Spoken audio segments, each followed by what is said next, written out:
বন্যায় ঘর হারানো মানুষের পাশে দাঁড়ানোর পাশাপাশি ক্ষতিগ্রস্ত কৃষক, মৎস্য চাষী ও গবাদি পশুপালকদেরও সহায়তার আওতায় আনার কথা জানিয়েছেন স্বরাষ্ট্রমন্ত্রী সালাউদ্দিন আহমদ।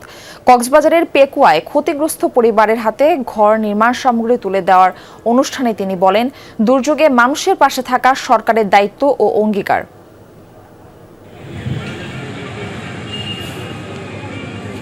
সাম্প্রতিক বন্যায় ঘর হারিয়েছেন কক্সবাজারের পেকুয়ার প্রত্যন্ত এলাকার কাঞ্চনবালা, নীলুফা আক্তার সহ অনেকে। বানের পানিতে ভেসে গেছে শেষ আশ্রয়টুকুও। তবে পানি পুরোপুরি নামার আগেই নতুন ঘর পাওয়ার আশায় তাদের চোখে এখন স্বস্তির ছাপ। বালতি, মশুরি, টন 10 বান মানে সব বেকি না যাবতীয় পুরো কাঙ্গর দিয়ে হাত দিয়ে বেড দিয়ে দেশিয়ান দিয়ে অনেক খুশি হইলাম। মন্ত্রী মহোদয়ের উসিলায় আমরা বাড়ি পেয়েছি, একটা বাড়ির সম্পূর্ণ জিনিস পাইছি। আলহামদুলিল্লাহ, বাদি আদার শুকরিয়া। শনিবার সকালে পেকুয়া উপজেলা পরিষদ প্রাঙ্গণে বন্যায় ক্ষতিগ্রস্ত গৃহহীন মানুষের মাঝে সামগ্রী তুলে দেন স্বরাষ্ট্রমন্ত্রী সালাউদ্দিন আহমদ। তিনি বলেন, জনগণের ভোটে নির্বাচিত সরকার হিসেবে মানুষের বিপদে পাশে থাকা সরকারের দায়িত্ব ও অঙ্গীকার। সরকারের রাজনীতির মূল লক্ষ্য মানুষের কল্যাণ নিশ্চিত করা।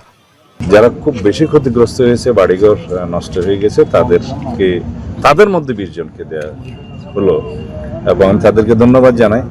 তারা আরো এরকম তালিকা করে তাদের সাধ্যমতো এখানে গৃহ নির্মাণ সামগ্রী সহ গৃহ নির্মাণও তারা করে দেবে, তারা করবে।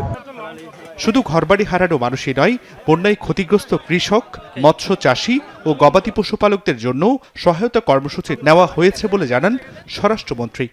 দুর্যোগ কবলিত এলাকার সমন্বয়ের জন্য একজন মন্ত্রিপরিষদের সদস্যকেও নিয়োজিত করা হয়েছে। তার সমন্বয়ে প্রশাসনের কর্মকর্তারা দিনরাত পরিশ্রম করে সেই সমন্বিতভাবে ত্রাণ বিতরণ এবং বিভিন্নভাবে সাহায্য সহযোগিতাটা করার উদ্যোগ গ্রহণ করেছে। ইতিমধ্যে প্রায় আমরা সমাপ্ত করেছি। প্রাথমিকভাবে 20টি ক্ষতিগ্রস্ত পরিবারের মাঝে এদিন ঘর নির্মাণের সামগ্রী বিতরণ করা হয়। পর্যায়ক্রমে এই সহায়তা পৌঁছাবে আরও 100টি পরিবারের কাছে বলেন সংশ্লিষ্টরা। 100 জনের জায়গায় আমি একজনকে যদি ঘর করে দিতে পারি, এটি একটা বিশাল কাজ হয়ে যাবে। সেজন্য আমরা প্রাথমিকভাবে 100টা ঘর নির্মাণ উদ্যোগ নিয়েছি এবং সেই উদ্যোগেরই আজকে 20টা ঘর শহরে জমিনে উপকার ভোগীদের হাতে আমরা উঠিয়ে দিচ্ছি। জুবাইর রিফাত, যমুনা নিউজ।